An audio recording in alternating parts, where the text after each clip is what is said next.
Bize bu joyi naq Toshkent shahridan 100 kilometr uzoqlikda xuddi shunaqa joy topdik.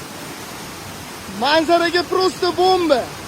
Tog'larning orasidan 20 kilometr ichkarida ekan.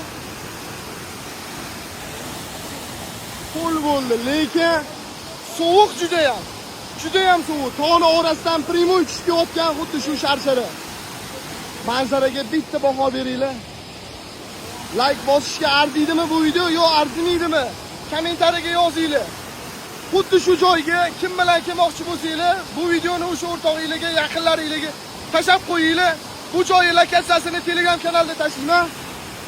Oilanglar bilan bo'lsa ham, o'rtog'inglar bilan bo'lsa ham, umringizda bir marta bo'lsa ham kelib xuddi shu manzarani ko'rib ketishinglar shart bo'ladi. Bu videoni o'sha aytganimdek eng yaqin deb bilgan odamingizga tashab qo'yinglar. Manzara prosta bomba lekin.